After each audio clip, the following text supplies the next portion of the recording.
या तो राहुल गांधी को शायद हिंदू धर्म से कोई खास एलर्जी है या फिर हिंदू धर्म की समझ ही कुछ कम है। बल्कि मैं कहूंगी कि आजकल उनके बयान लोगों को कुछ ना कुछ ऐसा दे जाते हैं कि हर बार कांग्रेस सेल्फ गोल बचाते बचाते थकती रहती है। कभी कह देते हैं वाराणसी के लोग, काशी के लोग शराब पीकर सड़कों पर नाचते रहते हैं, कभी कह देते हैं जय श्री राम करते रहो और आपकी नौकरियां चली जाएंगी, आप मर जाओगे, आप भूखे मर जाओगे। अरे भैया क्या दिक्कत है? और अब शक्ति की बात भी ये कह रहे हैं और उसके बाद सफाई भी दे रहे हैं, कह रहे हैं मेरा कोई बयान धार्मिक नहीं था। लेकिन मैंने आपको बयान सुनवाया, शुरू ही इस बात से हुआ बयान कि हिंदू धर्म में शक्ति होती है। तो भाई ये बयान धार्मिक कैसे नहीं था? शुभ्रांश राय जी, आज जनता को जरूर समझा दिए, क्योंकि पब्लिक के दिमाग में कई सवाल हैं और आपके 60 सेकंड के बजाय आज मैं आपको 120 सेकंड दूंगी ताकि कम से कम आप समझा सकें कि राहुल गांधी कहना क्या चाहते थे। बहुत बहुत धन्यवाद नविका जी।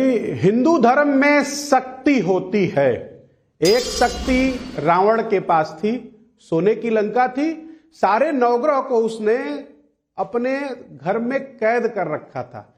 कल वो नवग्रह थे, आज वो ED, CBI, income tax, media का एक बहुत बड़ा वर्ग, एक कारपोरेट लॉबिस्ट, यही है वो शक्ति।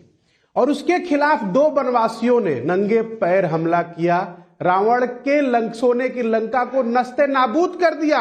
उनके खिलाफ, नरेंद्र मोदी के खिलाफ कांग्रेस पार्टी कर रही है, जिसका बैंक खाता भारतीय जनता पार्टी ने सीज कर दिया। यह शक्ति का पहला रूप है। दूसरा, आपने जिक्र किया कि बरकटी, बॉबकॉट, ऐसे सब 2-4 शब्द आपने अपने पैकेज में यूज किया। बिल्कुल, मैं उसी शक्ति को आह्वान करता हूं जिसके विषय में भारतीय जनता पार्टी के वरिष्ठ नेता और इस देश के प्रधानमंत्री नरेंद्र मोदी ने पार्लियामेंट में कहा था, शक्ति के सम्मान में 50 करोड़ की गर्लफ्रेंड, शक्ति के सम्मान में जर्सी गाय, शक्ति के सम्मान में हाइब्रिड बछड़ा। तो महिलाओं को कितना सम्मान नरेंद्र मोदी करते हैं ये देश की जनता जानती है। तीसरा, आपने शक्ति के सम्मान में सेल्फ गोल की बात करी। मैडम, मैं आपको बहुत बहुत बधाई और साधुवाद देता हूं और भारतीय जनता पार्टी के नेताओं को भी साधुवाद देता हूं। ये वही पार्टी है, अब आजादी के 75 सालों के इतिहास में पहली बार किसी बलात्कारी को बचाने के लिए कठुआ में किसी पार्टी ने अगर सड़कों पर सबसे ज्यादा हंगामा, उत्पात मचाया था तो भारतीय जनता पार्टी थी। उन्नाव में, हाथरस में दलित की बेटी को यही भारतीय जनता पार्टी ने जला दिया। हाँ, यह है शक्ति का सम्मान, भारतीय जनता पार्टी के नेताओं के द्वारा किया जा रहा है। और चौथी इंपॉर्टेंट बात मैडम, शक्ति का सम्मान, बिल्कुल बात तो आप हिंदू धर्म और हिंदुत्व की करते हो। ये वही भारतीय जनता पार्टी है जो बात तो हमेशा गौ माता गाय हमारी माता है करती है, और भारत के सबसे ज्यादा गाय का मांस बेचने वाली कंपनियों से 250 करोड़ रुपया इन्होंने इलेक्टोरल बॉन्ड के रूप में लिया है। जनवरी फरवरी में ये गाय के हत्यारों की कंपनियों पे छापे पड़ते हैं और जून और जुलाई में उनके इलेक्टोरल बॉन्ड का चंदा भारतीय जनता पार्टी और नरेंद्र मोदी जी को मिलता है। तो मुंह में राम बगल में छुरी, ऐसे कैसे चलेगा मैडम? एक कहावत है, बिल्कुल ये शक्ति स्वरूपा है। और आखिरी बात, आप जो शक्ति स्वरूपा कह रही थी, तब नरेंद्र मोदी क्यों खामोश हो गए जब देश का गौरव उन बेटियों ने जो इस देश को ओलंपिक दिया है, जाटों की बेटियां, हरियाणा का सम्मान थी, जब दिल्ली पुलिस उनको जूतों से मार रही थी तब नरेंद्र मोदी मुंह में दही जमा के खामोश क्यों बैठे थे? ठीक है, बहुत से प्रहार आपने किए, 5 पॉइंटर हैं आपके शुभ्रांश राय जी, 120 सेकंड में भी खत्म नहीं हो रहे। अब जवाब सुनने का धैर्य रखिए। सुधांशु जी, शुभ्रांश राय जी ने कई सवाल उठाए हैं, जवाब दीजिए। 120 सेकंड।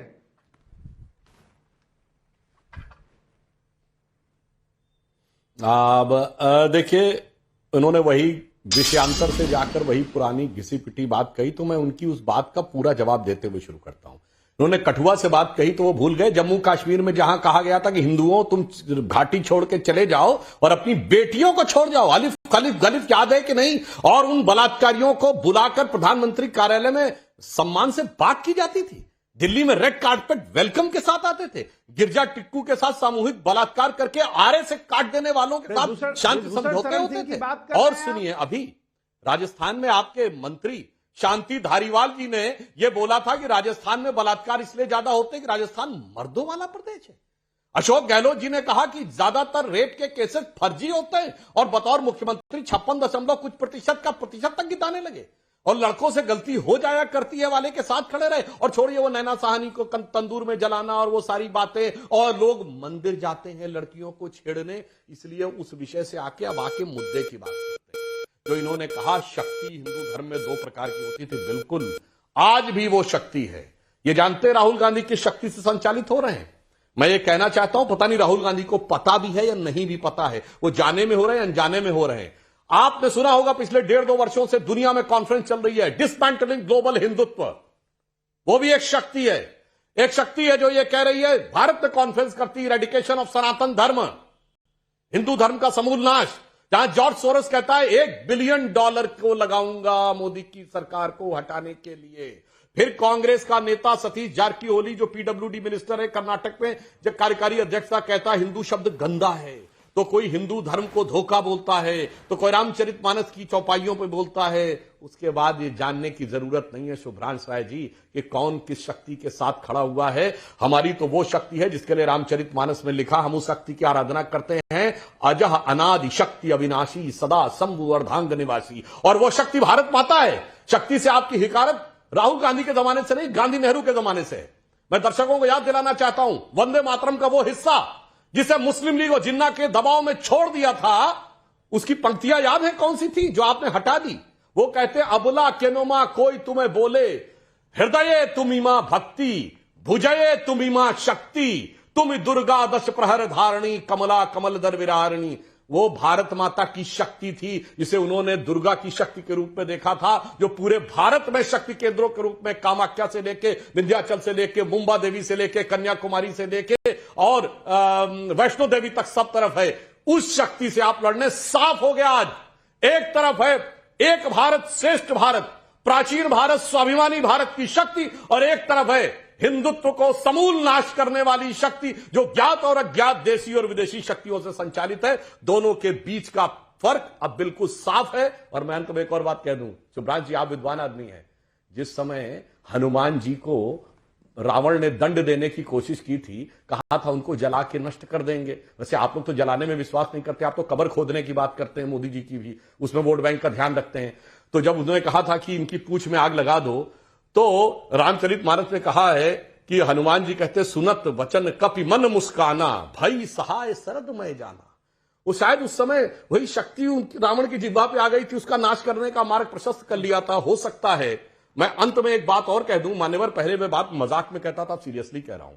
आप लोग कहते थे राम मंदिर की प्राण प्रतिष्ठा का मुहूर्त खराब है। आप कांग्रेस के शुभचिंतक हैं, राहुल गांधी ने किस मुहूर्त में शुरुआत किया था जरा चेक कर लीजिए न्याय यात्रा को। कौन से दग्ध मुहूर्त में, कौन से दग्ध नक्षत्र में, कौन सी मारक दशा में किया था? अरे क्या बर्बादियों का झमेला हुआ है। गुवाहाटी से पहले तो चौपाटी में देवड़ा जी अलग हो गए, बंगाल पहुंचे तो दीदी ने मुंह मोड़ लिया, झारखंड में सीएम बदल गया, बिहार में पहुंचे तो नीतीश जी मझधार में छोड़ के चले गए, यूपी पहुंचे तो जैन जी छोड़ दिए, सपा से गठबंधन किया, 7 विधायक चले गए, हिमाचल में सरकार चली गई, और आते आते मुंबई में शक्ति से लड़ने की बात कह दी। इसे कहते हैं विनाशकारी। बहुत बड़ा सवाल उठाया आपने सुधांशु जी, और मैं पूछना